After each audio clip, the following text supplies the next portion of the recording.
Alright, bookworms and constant readers, welcome back to Final Girl Horror. I am Chelsea. Today I have another movie review for you. This is for, get my glasses on, film number 53 from the book 1001 Movies You Should Watch Before You Die. As I say in all these videos, at least I try to, a couple of them I forget. This is from a list of movies from the book 1001 Movies You Must See Before You Die. To do the book justice, I'm trying to watch all the films. They are not in any kind of ranked order or anything. The book starts, I believe, in the 1920s. It goes to 2020. And it goes year by year and gives you a list of films that you should watch. Instead of going year by year, I am following the checklist that they provide in the front of the book. It's in alphabetical order. We are currently in the A's. And today's film is an Indian film titled Apur Sensar, which translates to the world of Apu. If you've been watching these, I did a review of another Apu film. It's all a part of the World of Apu trilogy. I haven't watched the first film, but I watched and reviewed the second film, which I'll try and leave a link up here somewhere so you can see that.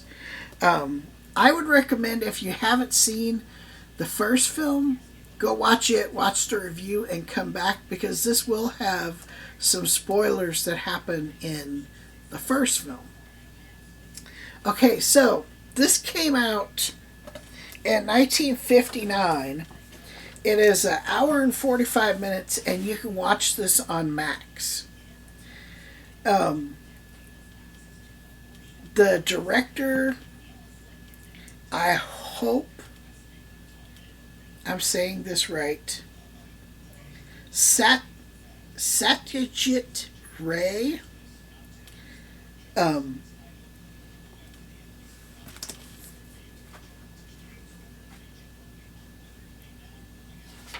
really hope that's correct. He's wrote over 100 films in India, and he's directed close to 40. Like I said, this is the third film in his most famous 3 films of the world of Apu. The first is Panther Panchal.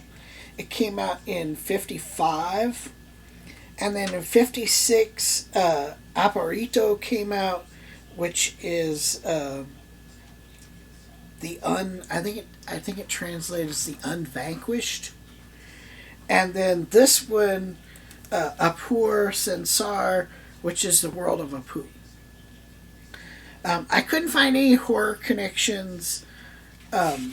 Most of the cast of this film are Indian actors and actresses. I'm only going to focus on like the main 2. So the first is the person who plays Apu, Sumitra Chatterjee. I don't know if I'm saying that right. Sorry if you're Indian and I'm butchering your language. But he's a very well-known Indian actor. He's won numerous awards. And he does have a horror connection. He has done horror movies for Bengal. He has done and these were all like 56, 1960. They're all foreign films, but they're all horror foreign horror movies. And I don't know if you've ever watched any horror films that are foreign, but they can be way better than our horror movies. Especially Asian or more specifically Indonesian horror. I have watched a few films on Shudder that were Indonesian horror films. Freaky as shit. And then you have Sharmila Tagore, who plays Aparna, I think is how you pronounce her name. And she is famous in Bengal and Hindi. She is also a wife of His Highness Mansur Ali Khan Pantuti, I think is how you say it. Her horror connection also is that she's done some supernatural suspense and thrillers in the 1960s up into the early 2000s. And again, these are all like Hindi horror, Bengal horror, stuff like that. So, what is this film about? So, this picks up not long after the first film ends. Apu is graduated and he's trying to make it on his own.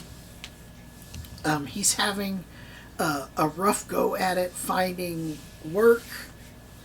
He lives in this tiny apartment. It's like one bedroom. He's really struggling to make ends meet.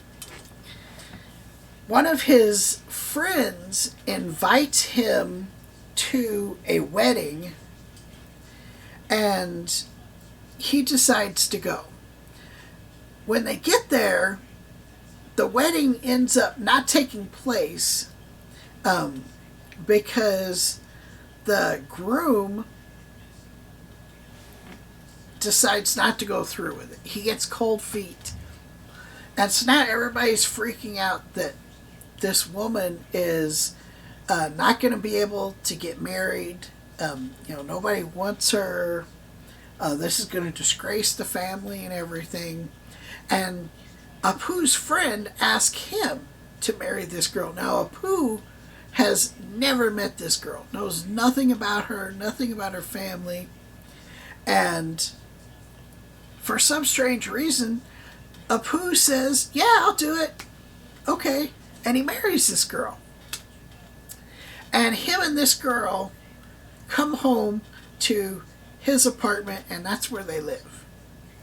And he really, tries to step up his game and provide for her. And they're living as strangers at first, and they get to know each other, and they actually do fall in love with each other, and they start to be intimate with each other, and they care for each other. And she winds up getting pregnant. And she is going to go back to her family to give birth, and Apu is supposed to come later to be with her. And Apu gets a call that she died during childbirth. And so now Apu has lost his mother, he's lost his wife, and he is just he's lost it. His whole world is gone. And he gives up everything and just kind of wanders around India, and people don't know where he went. People don't know if he's alive or dead. Well, his friend tracks him down and is like, dude, what the hell are you doing? You've got this kid, you should be a father to your kid. And Apur's like, leave me alone. I'm no father, blah, blah, blah. And it's Apur's struggle to come to grips with reality that the two women that he's loved the most in his life are gone, and he has got to care for this other person, that his wife would not want him to abandon his kid. And this is like, he's been like an absentee father for like 6 years now. And so he goes back to his wife's family, and they're like, what the hell do you want? This kid is unruly, like no manners, just like kind of like a wild child. Doesn't want anything to do with him. And this is like his struggle to like, am I going to stay and try and, repair this relationship and take care of this kid? Or am I just going to say to hell with it and leave? This film is amazing. I loved the one before this. I loved this one. I'm hoping the first film is on the list. It's not going to show up until we get to the P's. This is total 5 out of 5. I would have never watched this film if it wasn't for this book. It's one of those movies that I've never heard of it. I've never seen it. But it is really, really, really good. I cannot express to you enough how good this book is. Definitely check out the entire trilogy. It goes through Apur's whole life. We've seen, his teenage, young adult years. We've seen his adult years. The first one's going to show his childhood. So, if it's not in this book, I will seek out the first one just so I can watch all three. That's how good these films were. That's all I have for you in this video. I hope you enjoyed it. If you did, hit that like button. If you're not subscribed, please subscribe to the channel. I am recording these. It is the 30th of January. I will be starting back up my movie watching on a regular basis to get more videos out. I hope you're enjoying these. Ring the bell so you know when new videos come out. And until next time, watch more movies and read more books.